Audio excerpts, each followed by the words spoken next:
Okay,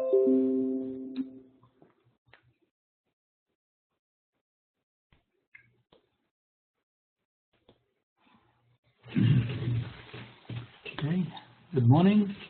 This is Joe Masabni, and welcome to the 2018 series of Small Acreage Horticultural Crops webinar. This is the first one in 2018, and the topic is what I'm calling home remedies.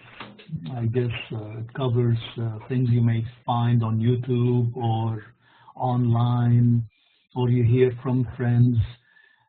They try this, they try that, and we'll go over some examples and see if they really work and learn from that. Okay, so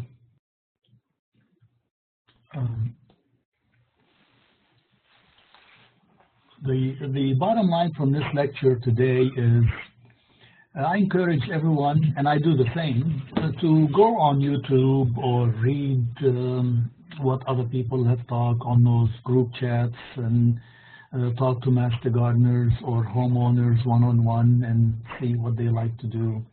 But I encourage everyone to also to keep a critical mind. Don't believe everything that you hear, because some things are myth, fantasy, or total really wrong, and some things are possible, some things are probable, which means, you know, they may work sometime, they may not work for other people, a different location, and some things are total facts. For example, here's something about something I heard. Actually, I read from a colleague, and it says that a recipe for house flies, like a trap, consists of yeast, sugar, water, and a few drops of unscented soap, and you mix those in these proportions here, and you add about 5 fluid ounces of this solution per trap, and you put them around the house or in your kitchen or somewhere, or in your store or in your office, in case or a greenhouse, in case you have brought in with you a lot of fruit flies. Even though I did not test it at all, just looking at the recipe and knowing yeast, sugar, the fruit fly that you see in the picture here, which is, by the way, this is too big. The fruit flies, if you've had bananas, if you've bought bananas from the store, sometimes they come with fruit flies. They're very tiny. Just knowing what they eat and what they like, and being attracted to the sugar and the fermentation product, that's why they like rotting fruits.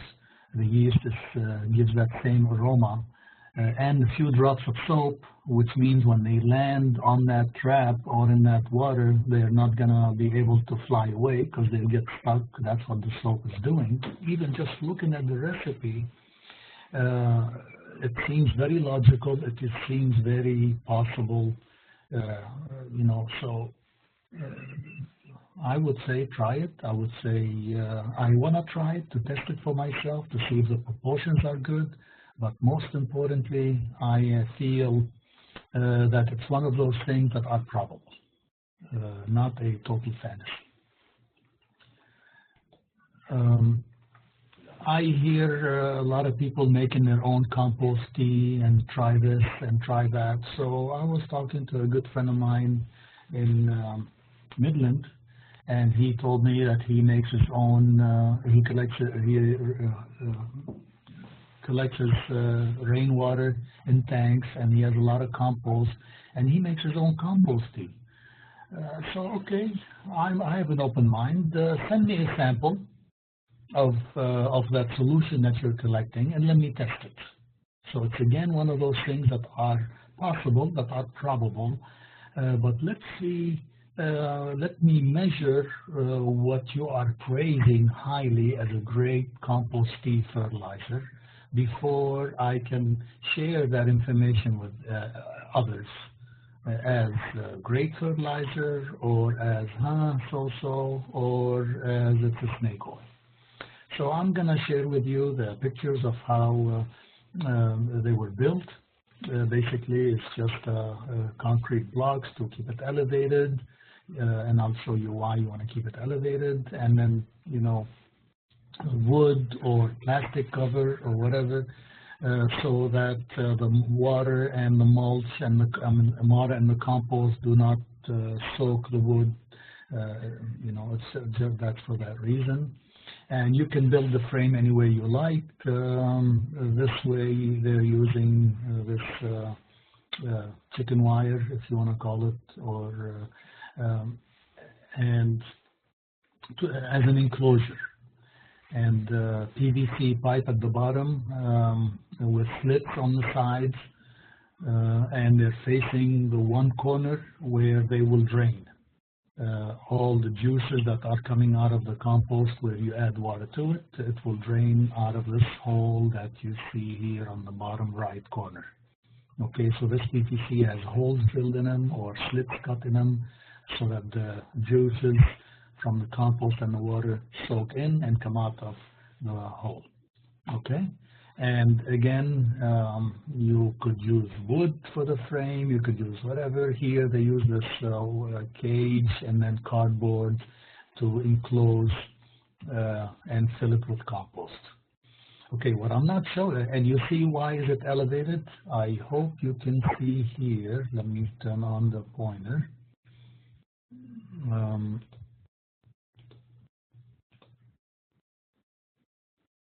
Okay, how do I do it? Does it work? No? How am I doing that?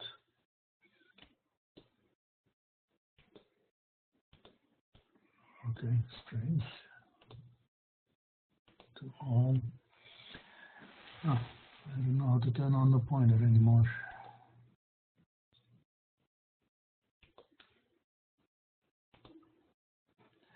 Anyway, the reason this whole structure is elevated so that when it drains, you have room to fall into a bucket and be collected. So I hope you see in the bottom right corner of the picture a bucket that's being filled with liquid that's black. That's the juice, if you want to call it, compost tea, that is draining through this compost bin, this bin filled with compost, and you add a lot of water on top.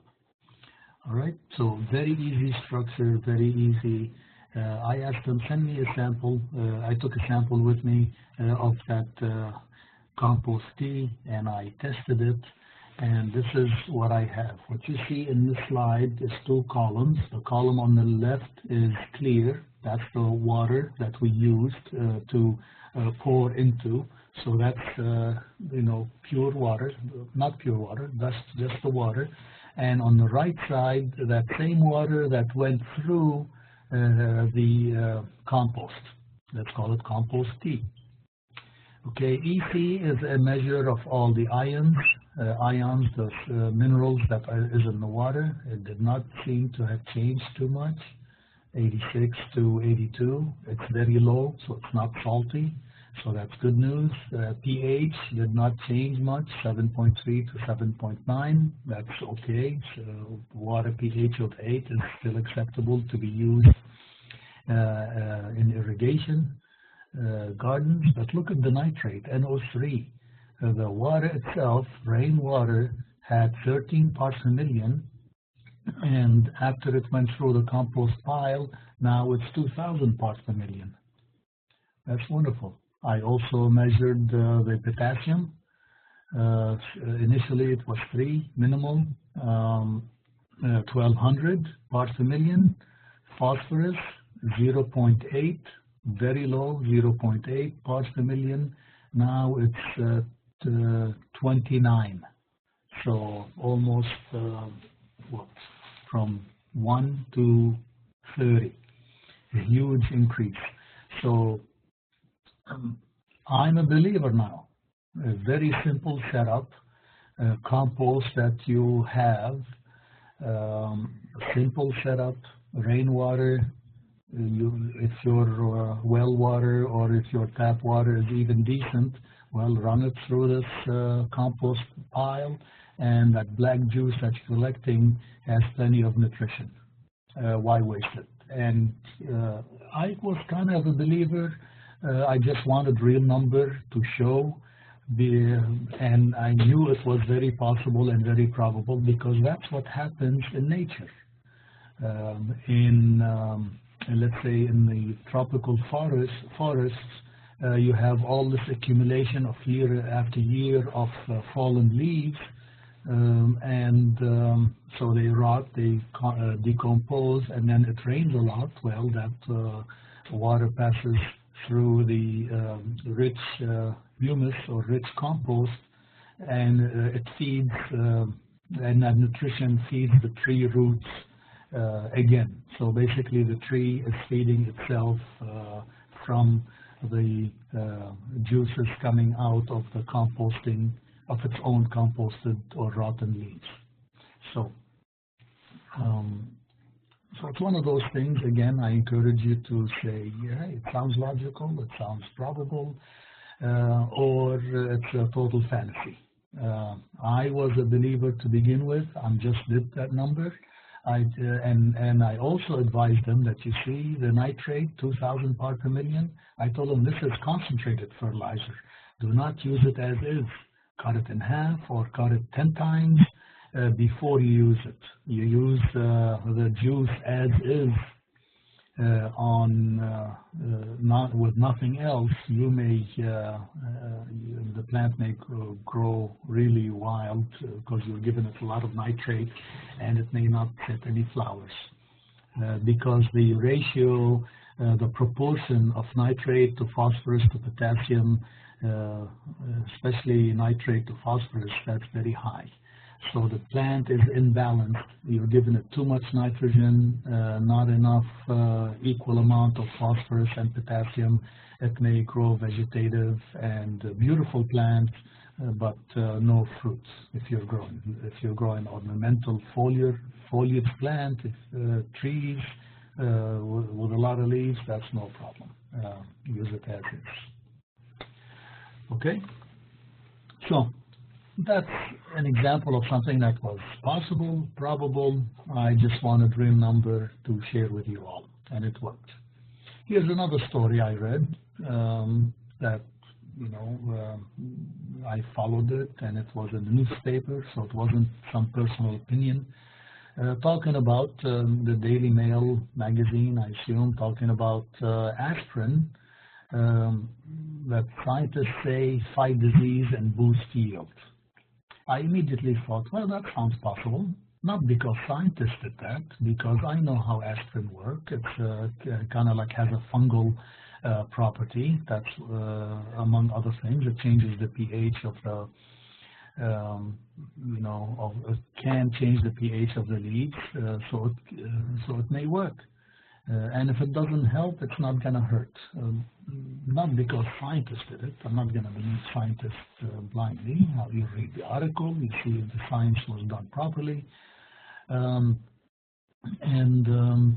Now I can believe that it fights disease, but feeding it to plant, is it now so it's working from the inside of the plant, not just being sprayed on the outside? This is one of those things that, well, yeah, it's possible, but I want to test it myself to see if it works or not. Okay? Unless I read the scientific paper that they did. Just reading the magazine article, I'm going to say, maybe. Let me put a question mark to it. I did not do a test to prove this or not. I'll encourage any one of you to go to this link or search Ben Spencer. If you go online, search Ben Spencer article on aspirin and tomatoes, or aspirin fight disease and boost yield. One of these keywords, and see the details of that article, or see exactly how much they put and how often, etc. Remember, aspirin, let's say if aspirin works as a fungicide, let's say it does work as a fungicide. You spray once, it's not going to work. So how often did they spray it? Read the details and follow the details as they did it to prove to yourself one way or another that it did work or not. Okay, so, and of course other people, so this is kind of the magazine, kind of semi-official, but then you go on blogs and you see other people talking about it. I've read that aspirin can help boost the tomatoes' immunity to blight. That's a personal opinion. That's not how aspirin works. But you know, we always want to give people description to plants. Oh, the plant is happy. The plant immunity is improved. That's not how things work. So Karen Gardner says, I've been trying it for the last couple of years and it seems to help. I've had blight-free plants when my friends' plants succumb to it. I'm not accusing, I have no reason to call her a liar. It's possible, it's reasonable. But let me get more information. What's your location versus their location? How are you watering versus how they're watering?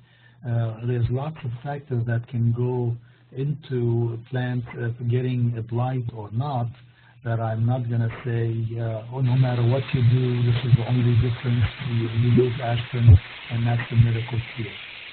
No, maybe you water by drip irrigation, but they like to spray the plants, you know, with water. Well, they're raising the risk of blight by keeping the plant wet. Or the sprinkler turns on all the time and the plants get sprayed with water. You raise the risk of more humidity causing more blight, or not in your situation. So it's possible. Just keep an open mind that there's more than one factor going into this game. Okay, a good friend of mine gave me his homemade fertilizer mixture, and it's right there. 1 handful of lime, 5 handful of triple 13, half a teaspoon of mycorrhiza, 2 handful of worm castings, 2 handful of chicken manure. Without even testing it, without even nothing. And he swears by it. Oh, the garden grows great. Without even testing. When you look at all the ingredients, it cannot go wrong. Lime balances the pH, add some calcium, add some phosphate, 3 kinds of fertilizer, triple 13, worm castings, and chicken manure. Triple 13 is short term. You know, and chicken manure is long-term. You can't go wrong. Of course, I asked them, how did we figure out these proportions? 1 handful of that, 5 handful of that, of the other. Did you do different? 5 handful of triple 13, worm casting,